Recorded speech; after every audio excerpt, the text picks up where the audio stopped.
François Chollet, maire de Villemoisson-sur-Orge et vice-président de Cœur d'Essonne Agglomération, président du syndicat de l'Orge. Merci à toi d'être ici. Elisabeth Dailly, maire d'Étréchy. Marie-Hélène Jolivet, maire de Chamarande. Evelyne Chardenoux, maire de Janville-sur-Juine. Christine Dubois, maire de Mauchamp, vice-présidente de la communauté de communes entre Juine et Renarde. Denis Meunier, maire de Vers-Saint-Georges. Maurice Dorison, maire de Boissy-sous-Saint-Yon. Mesdames et messieurs les élus, je tenais ce soir aussi en fait, je crois qu'il y a Monsieur Fournier aussi dans la salle. Donc bonsoir Monsieur Fournier, qui est l'ex-maire d'Arpajon. Je tiens aussi également à excuser les absences de Laure Darcos et Jocelyne Guidé, Jean-Raymond Hugonnet, qui sont retenus au Sénat ce soir, ainsi que celle de Robin Reda, qui lui est retenu à l'Assemblée nationale. Et j'aurais évidemment aimé être avec nous ce soir, mais un mandat, on doit être sérieux et être là où on doit être. Mesdames et messieurs les représentants des autorités civiles et militaires, monsieur le chef des sapeurs-pompiers d'Arpajon, cher Thierry, mesdames et messieurs les représentants des chambres consulaires, commerçants, artisans, chefs d'entreprise, mesdames et messieurs les représentants des associations, chères Arpajonaises, chers Arpajonais. Quelle émotion et quel plaisir d'être avec vous ce soir. Un grand merci pour votre présence à tous et pour ce moment que nous allons partager ensemble. Certains me diront, faire des vœux en février, c'est insolite. Moi, je pense que finalement, il n'y a pas de moment spécifique pour exprimer des vœux pour les Arpajonaises et les Arpajonais, auxquels on a pris plaisir de rencontrer tout au long de l'année, et ceux qui viennent pour la première fois ce soir. Il y a un an, j'ai fait part de ma décision d'être candidate pour construire le changement avec vous en tant que maire d'Arpajon.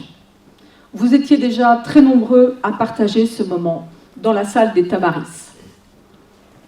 Une année 2019 bien remplie à votre écoute, à construire l'équipe Réussir Arpajon au fil des rencontres, à affiner notre vision pour les années 2020 à 2026 et même bien au-delà, à échanger, à argumenter, à partager, à rassurer et se lier pour certains d'amitié.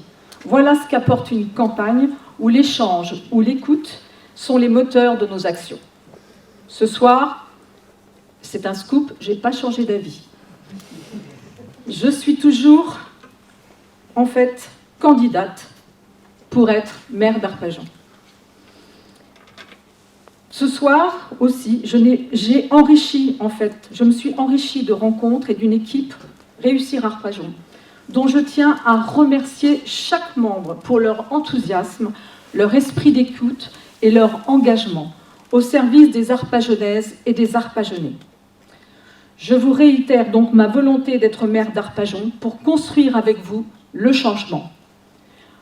Mon parcours m'a toujours conduit à mettre à l'écoute la concertation et l'humain au cœur des projets que j'ai portés.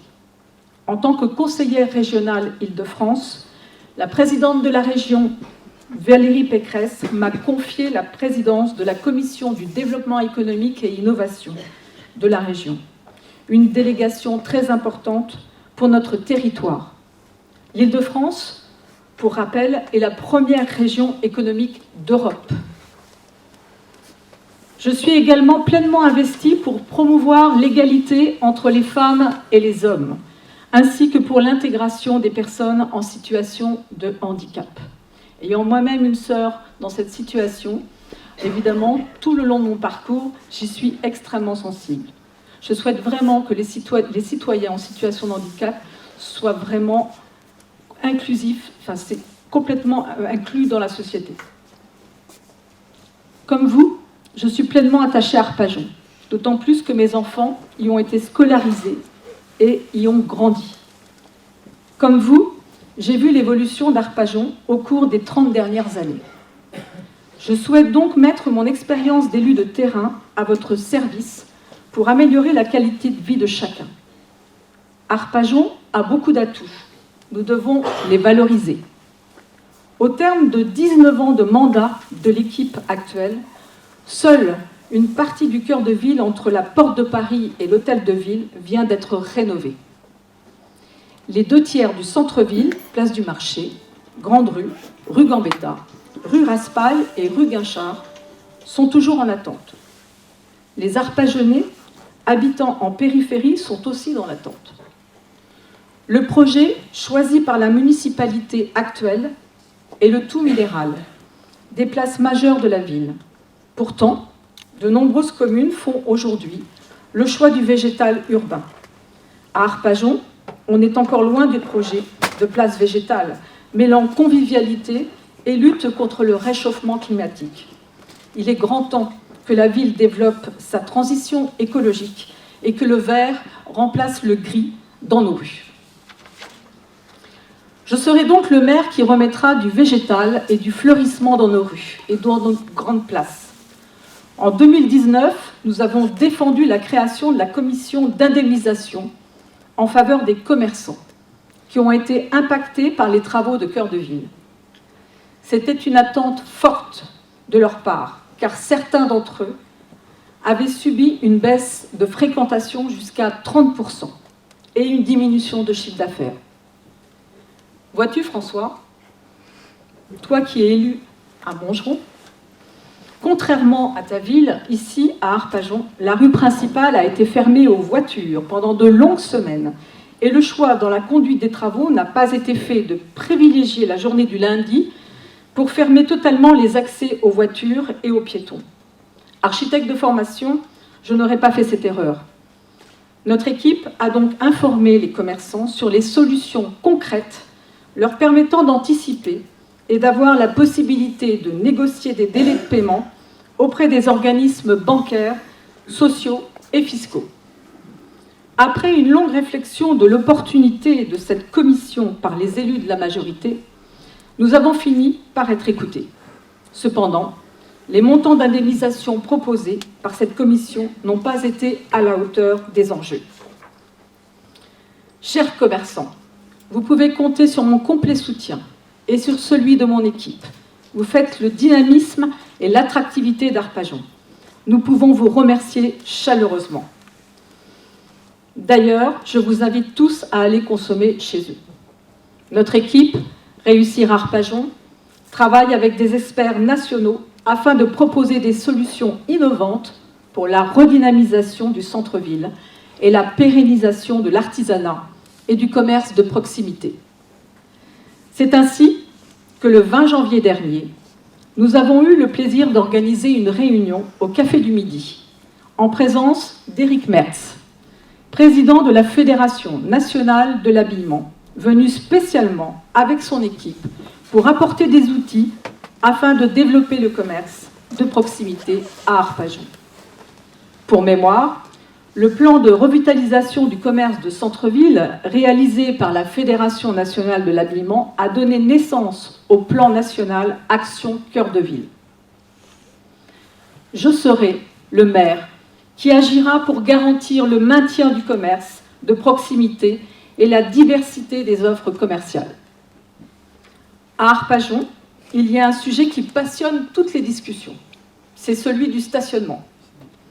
Autrefois gratuit, la grande majorité du stationnement du cœur de ville est devenu payant durant ce mandat.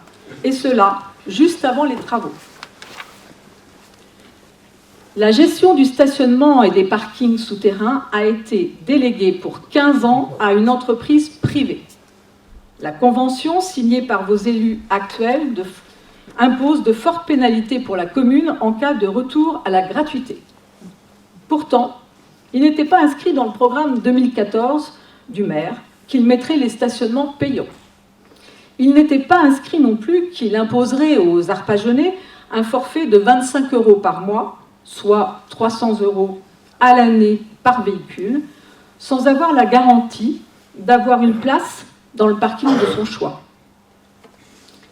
Après l'augmentation des impôts communaux en 2016, alors qu'il s'était engagé à ne pas les augmenter, c'est un nouveau coup dur pour le pouvoir d'achat des Arpajonais.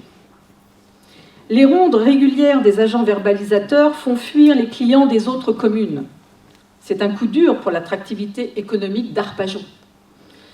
Pour reprendre l'expression de notre conseiller départemental du canton d'Arpajon, cher Alexandre, permets-moi de te citer. La prune a détrôné le haricot pour devenir le nouvel emblème d'Arpajon.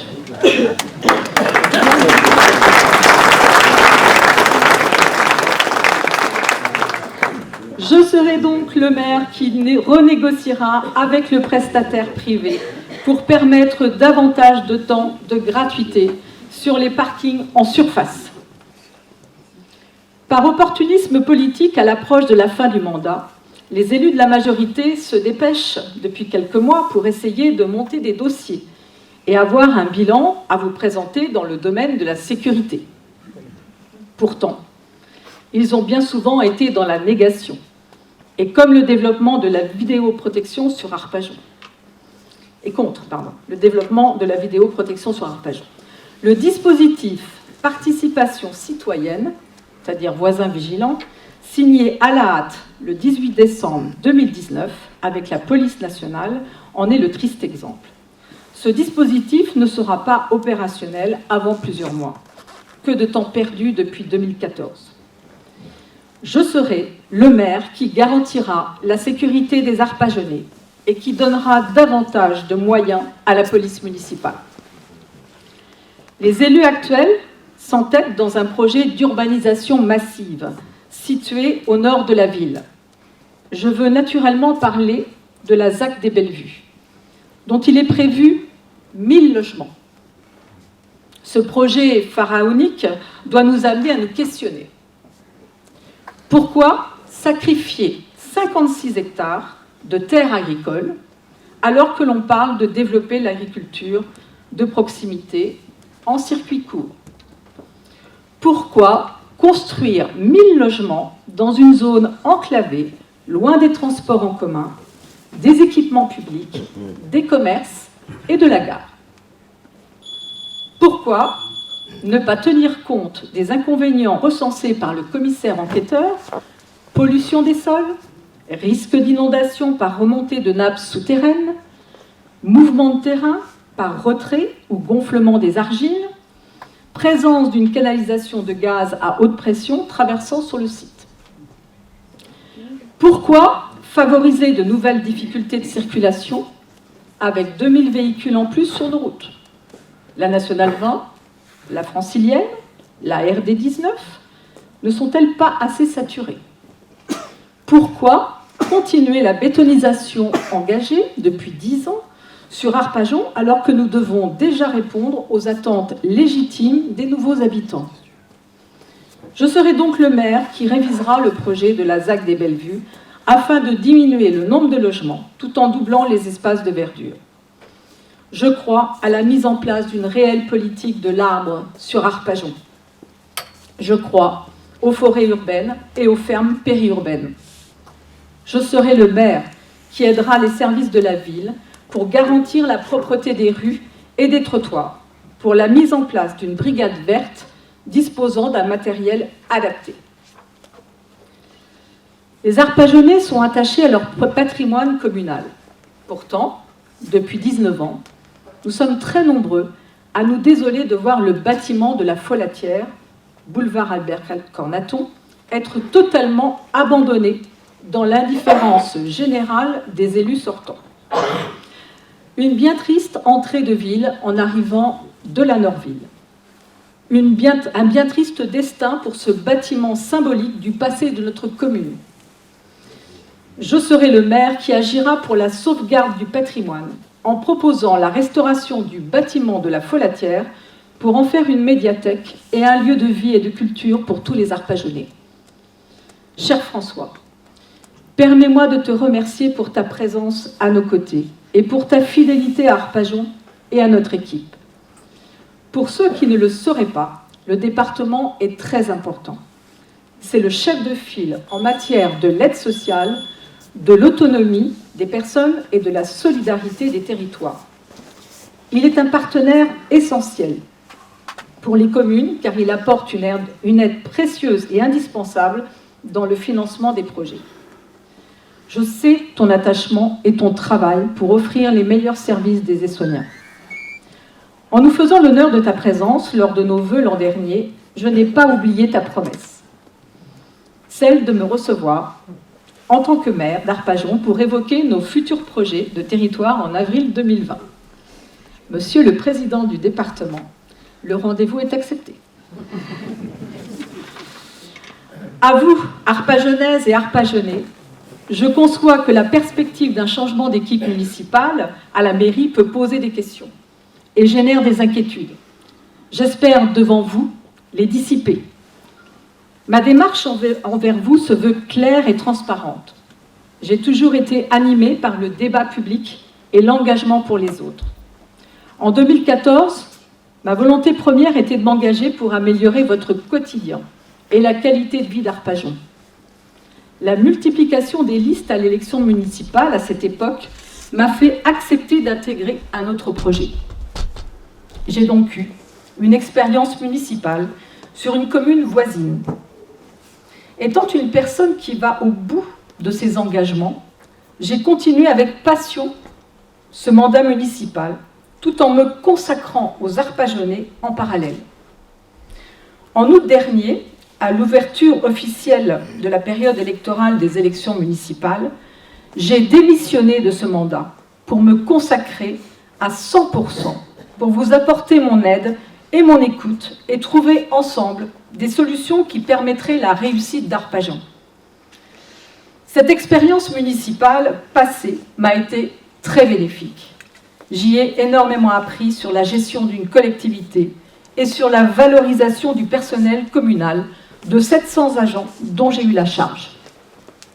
D'ailleurs, j'ai vu avec plaisir dans la salle d'anciens agents et représentants syndicaux de cette collectivité et votre présence me fait chaud au cœur.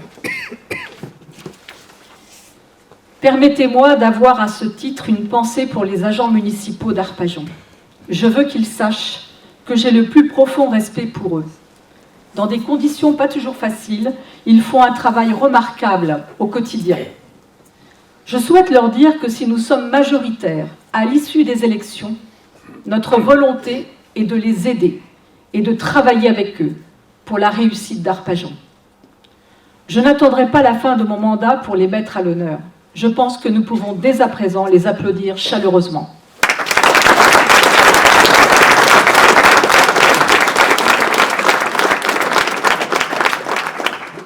Permettez-moi d'avoir également une pensée pour les personnes qui sont démunies et qui souffrent. J'ai le souvenir de cette femme en situation de handicap rencontrée en porte-à-porte. Elle attend depuis 2 ans que son bailleur lui installe une douche conforme à sa situation.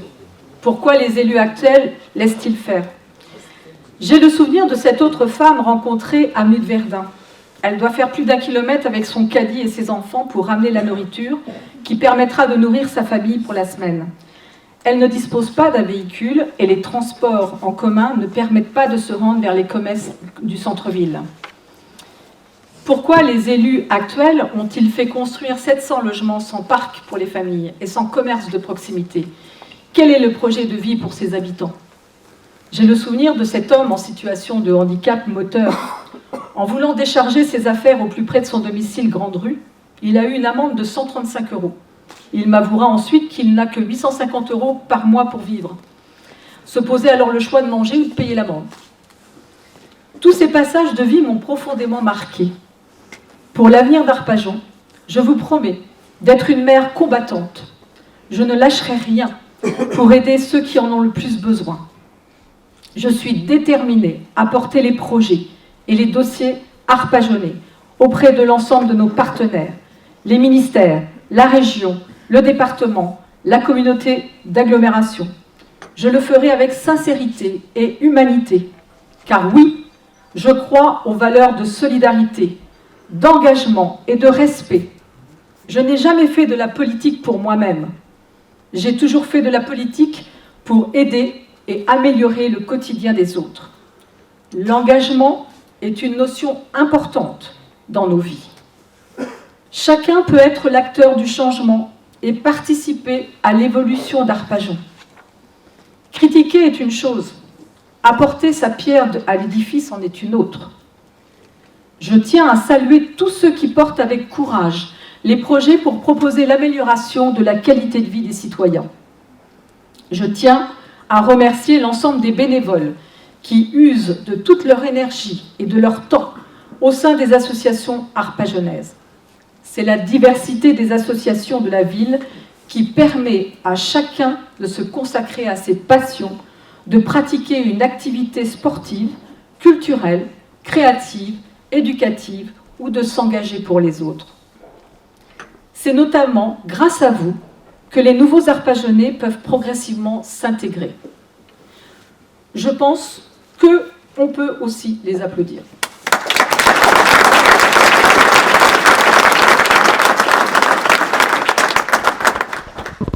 D'autres acteurs de la vie locale sont à saluer. Nos sapeurs-pompiers et nos policiers agissent au quotidien pour nous apporter assistance et protection. Il est réjouissant et rassurant de savoir qu'il y a des hommes et des femmes qui donnent leur temps, et même davantage, pour la sécurité et le secours de tous. C'est une chance considérable. À travers leur vocation, ils représentent un exemple pour nos jeunes.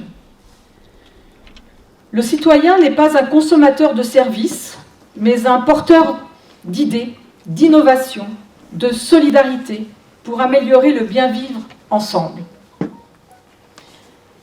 La liberté n'est pas l'absence d'engagement, mais la capacité de choisir, disait Paulo Coelho, romancier. Nous sommes quelque part des chefs d'orchestre d'un projet de vie où tout tient à un certain équilibre avec une dose d'innovation, de projection, de choix, de courage. Avec l'équipe Réussir Arpajon, je souhaite donner à Arpajon toute l'ambition qu'elle est en droit d'espérer. Arpajon doit redevenir une marque reconnue et appréciée. Collectivement, nous en sommes les ambassadeurs. Mon équipe est prête. C'est une équipe motivée, compétente, qui est au service des Arpajonais.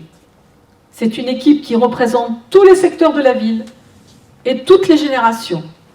C'est une équipe qui regroupe des personnalités de sensibilités diverses. Certains ont un engagement associatif, certains n'ont pas d'autre engagement que l'attachement à leur ville. Nous partageons avant tout l'envie de travailler au service du bien commun, afin de proposer un projet alternatif répondant aux attentes des Arpajonais et de promouvoir le bien vivre ensemble. Nous considérons que pour atteindre cet objectif, les bonnes idées n'ont pas d'étiquette politique. Seul l'intérêt d'Arpajon doit compter. C'est une équipe qui n'aura que seul parti, celui d'Arpajon. Tout en respectant les convictions de chacun, je suis convaincue que c'est à l'échelle communale que nous faisons avancer les choses, et non pas à travers les consignes et les financements des appareils politiques. Vous êtes en droit de vous demander quelles sont en revanche mes convictions. Là aussi, je souhaite être totalement transparente avec vous sur cette question. Mes convictions personnelles sont celles de la droite sociale et humaniste. Je souhaite promouvoir les valeurs de solidarité, d'écologie et de sécurité.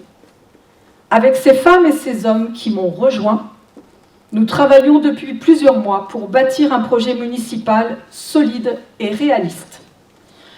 Nous sommes la seule équipe à avoir consulté tous les foyers par l'intermédiaire d'une enquête accompagnée d'une enveloppe T de retour. C'est le premier pas vers la démocratie citoyenne que je défends. Lors de cette enquête, vous avez été nombreux à nous faire part de vos difficultés et de vos souhaits. Je vous remercie ce soir pour votre participation citoyenne.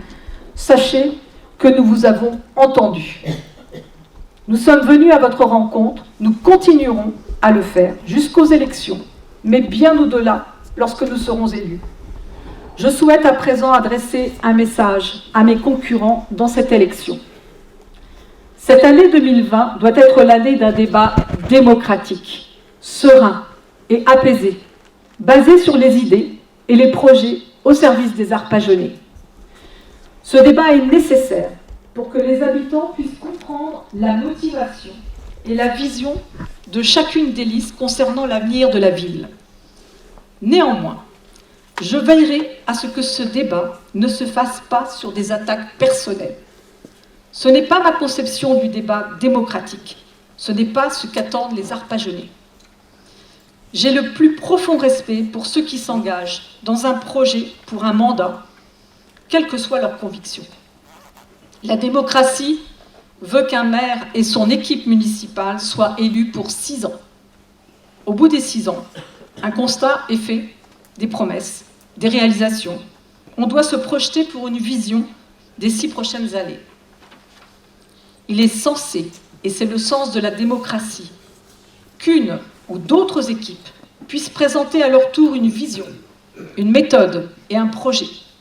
Alors, le respect doit être réciproque, car c'est respecter ceux qui s'engagent. Nul n'est élu à vie.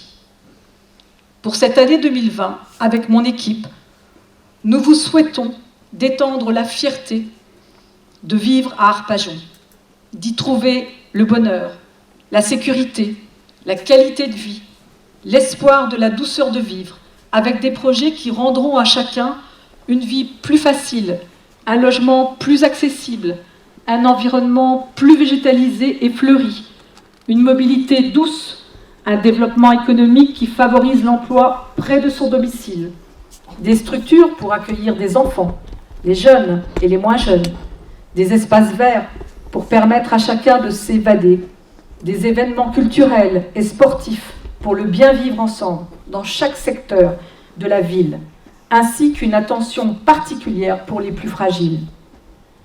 Paulo Coelho disait aussi « Ne soyons pas des rêveurs à temps partiel, mais à temps complet. Permettez-moi de vous souhaiter de rêver pour innover, pour qu'Arpajon ressemble à vos envies, pour qu'Arpajon rassemble les générations pour plus de solidarité, de rencontres intergénérationnelles entre ceux qui sont l'histoire d'Arpajon et ceux qui vont la créer. Au cours des prochains jours, nous vous présenterons toutes les personnalités qui composent notre liste Réussir Arpajon. Nous vous exposerons également l'intégralité de notre programme pour les années à venir. Un projet réaliste et positif établi grâce au dialogue que nous entretenons avec vous.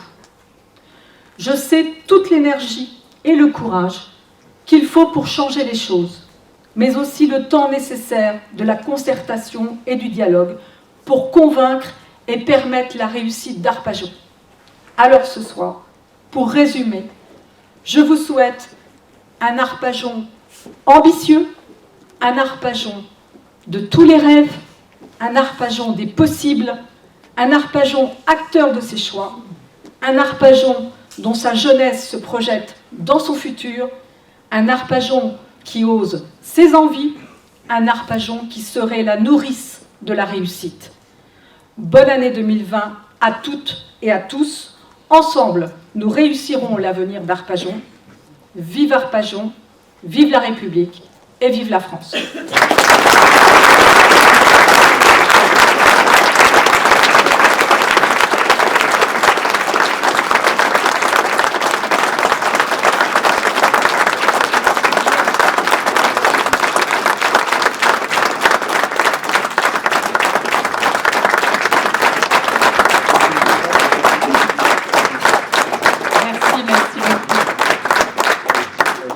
Je vais à présent appeler François Durouvray, président du conseil départemental, à venir me rejoindre.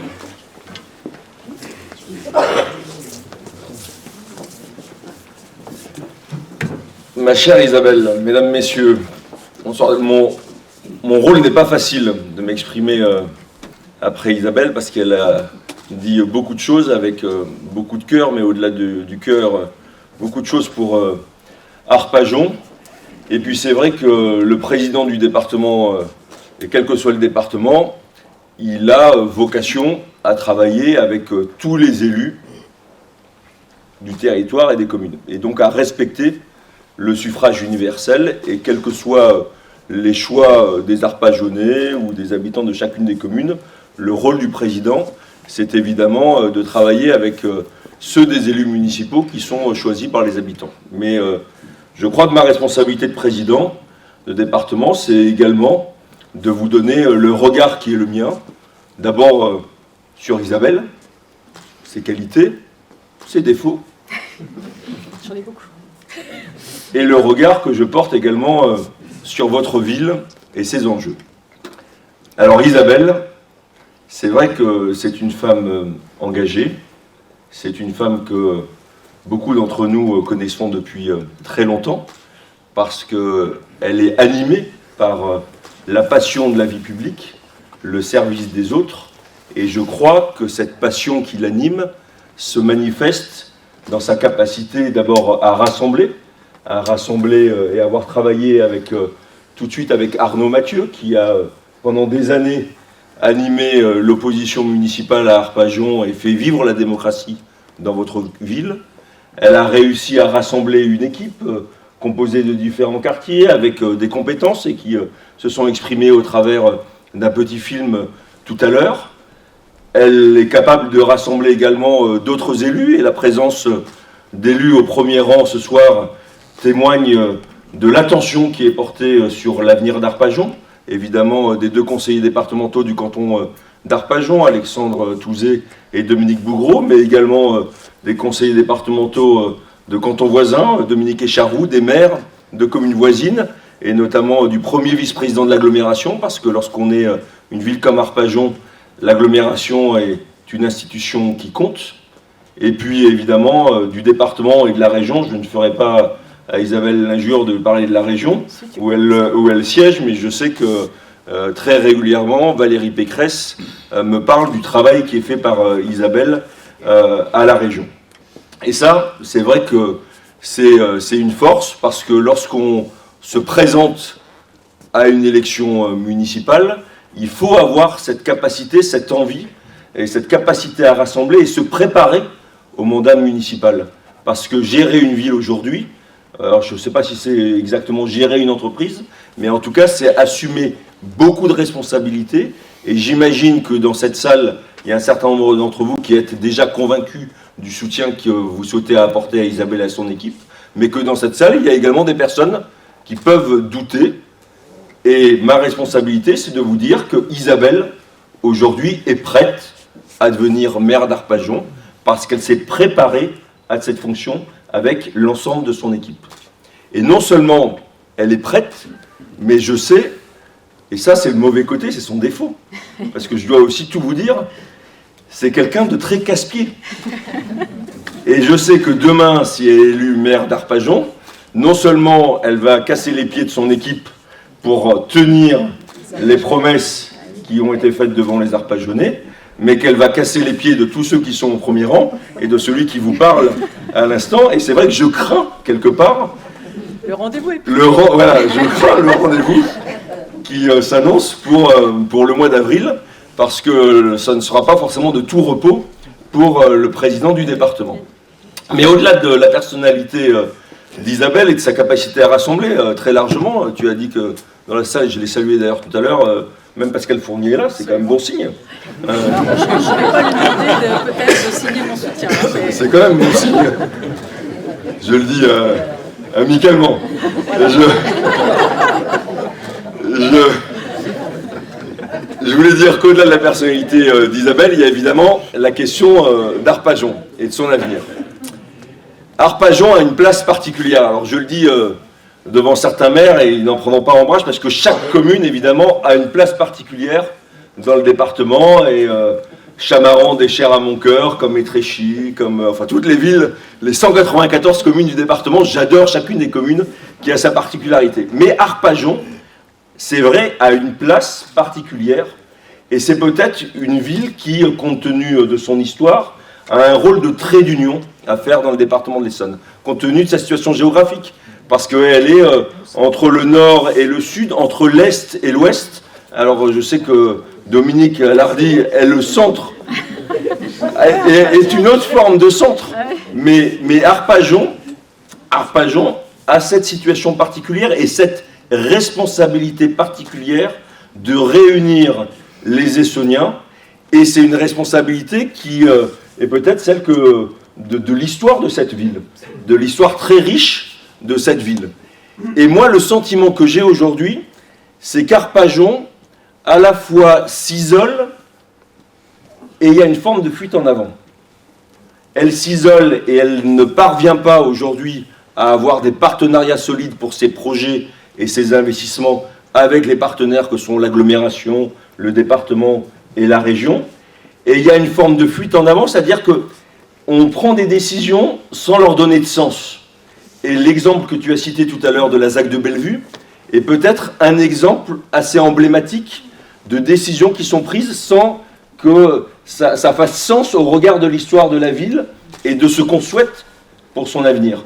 Parce que construire un nouveau quartier avec 1000 logements et donc 2500, 3000 habitants, c'est évidemment une responsabilité importante, ça change radicalement la physionomie de la ville, ça a des conséquences pour les partenaires, et notamment le département de l'Essonne, qui a la responsabilité des routes départementales que tu as citées et qui sont parfois encombrées, et puis également d'un certain nombre d'équipements publics. On parlait avec Alexandre des collèges, les collèges de la Norville ou d'Ollainville, qui sont des collèges qui sont déjà en tension, et donc une ville, quelle qu'elle soit, ne peut pas prendre ce type de décision sans que ce soit organisé et réfléchi un minimum avec les partenaires. Et cet isolement et cette fuite en avant, je dois vous dire que cela m'inquiète. Et lorsque j'entends Isabelle parler d'Arpajon, parler des projets que tu as présentés ce soir au public présent et que tu vas défendre dans cette campagne, et ben moi j'ai le sentiment que tu redonnes du sens à cette ville au regard de l'identité et de son histoire. Et ça, c'est extrêmement important.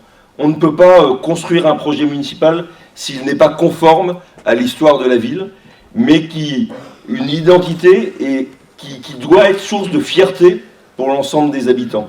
Et lorsque tu parles des services publics à améliorer, lorsque tu parles de la place des commerces, lorsque tu parles de l'enjeu évidemment écologique, environnemental, de la place des terrains agricoles sur Arpajon, c'est ce qui fait partie de l'identité de votre ville et c'est ce qui doit permettre à chaque Arpajonais de se projeter dans son avenir. Donc je n'ai pas, en tant que président de département, à juger de la validité de chacune des propositions, mais en tout cas je vois la cohérence d'ensemble du projet qui est présenté ici. Et puis, d'ailleurs j'aurais pu le dire auparavant, et je terminerai peut-être là-dessus, Isabelle est tellement prête à être maire d'Arpajon, c'est qu'elle est déjà quelque part un peu maire d'Arpajon. Il y a déjà des décisions qui sont prises ici, qui sont liées à des actions, à des interpellations qu'Isabelle a pu faire auprès de moi, auprès des élus qui sont au premier rang. Je vous citerai juste 2 exemples. La RN20, qui est un sujet de préoccupation et que nous avons en commun puisque c'est une route départementale. Eh ben, la RN20, elle est évidemment source de nuisance lorsqu'on habite à proximité. Et notamment parce qu'il y a beaucoup de poids lourds qui l'empruntent. Et il y a beaucoup de poids lourds qui l'empruntent tout simplement parce que les routiers qui viennent d'Espagne et qui vont dans le nord de l'Europe sortent à Orléans, à Artenay, de l'autoroute pour prendre la nationale 20 et pour éviter le péage. Et bien Isabelle, avec d'autres, et avec les élus du département, m'ont dit mais la RN20, il faut qu'on limite la vitesse des poids lourds sur la RN20, tout simplement pour leur éviter de passer sur cet axe. Et bien, grâce à Isabelle et d'autres, on a pris la décision, et ça va être appliqué à partir du mois de mars. Les poids lourds seront limités à 70 km/h. Il y aura des contrôles routiers qui seront effectués. Et en prenant cette mesure qui ne coûte absolument rien, on va rendre, inefficace, c'est pas le bon terme, mais rendre tout simplement inutile le départ vers la nationale 20 et les routiers auront davantage intérêt à continuer leur route sur la 10. Deuxième mesure, et peut-être que par immodestie, tu n'en as pas parlé. Demain matin, je vais siéger au conseil d'administration d'Île-de-France Mobilité, qui est l'organisation qui gère tous les transports en Île-de-France. Isabelle, avec d'autres, et notamment avec l'équipe qui m'accompagne, les conseillers départementaux, on avait eu l'occasion de faire une très belle réunion à Aigli, si ma mémoire est bonne, où on avait échangé sur un certain nombre de sujets, et il y avait la question des transports, et notamment des transports publics, qui était venue au cours de la discussion, et la difficulté pour tous les habitants d'Arpajon et des alentours à se rendre sur les zones d'emploi qui sont de plus en plus importantes, du côté du plateau de Saclay, du côté de Bruyères, de Massy, et de la nécessité donc de renforcer cette offre transport. Et bien parce que Isabelle est à la région, qu'elle a interpellé Valérie Pécresse parce qu'elle nous en a parlé, qu'on a porté le sujet au niveau du département. Demain, on va voter plus de 2 millions d'euros de renfort d'offres de lignes de bus. Toutes les lignes de bus entre Arpajon et Massy, entre Arpajon, la Porte d'Orléans, vont à partir de la fin de cette année avoir quasiment un doublement de leur fréquence. Il y a des études qui vont être lancées pour faire des lignes de bus entre Arpajon et vers l'autoroute A10, Brive-sous-Forges, pour relier la gare autoroutière, en passant par Fontenay-les-Brices et Bligny, l'hôpital de Bligny, cherchez le nom. Ça, ce sont des choses que Isabelle a déjà faites pour Arpajon, parce qu'elle est conseillère régionale, parce qu'elle aime sa ville et qu'elle a envie, tout simplement, que sa ville avance. Voilà un exemple, 2 exemples concrets parmi d'autres, qui montrent que Isabelle s'est déjà mise au travail et que ceux d'entre vous qui douteraient, parce que c'est pas facile lorsqu'on est citoyen d'une commune et qu'on aime sa ville, on a toujours une petite hésitation en disant le changement, c'est pas facile. Moi, je peux vous dire ce soir que le changement, non seulement c'est parfois utile, mais qu'en plus, le changement à Arpajon, ce serait un changement maîtrisé parce que Isabelle s'est parfaitement préparée à cette fonction de maire. Et donc, ce n'est pas seulement une belle année à vous tous que je voudrais souhaiter, mais une très belle année à Arpajon pour 2020. Que 2020 soit un très beau millésime, non seulement pour ton équipe, mais pour votre ville. Merci à vous tous.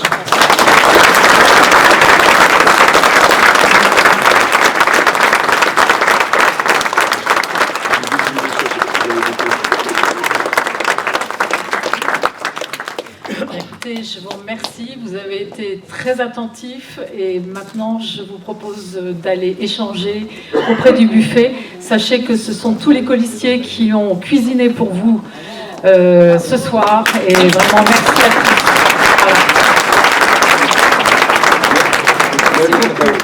Voilà. Merci beaucoup.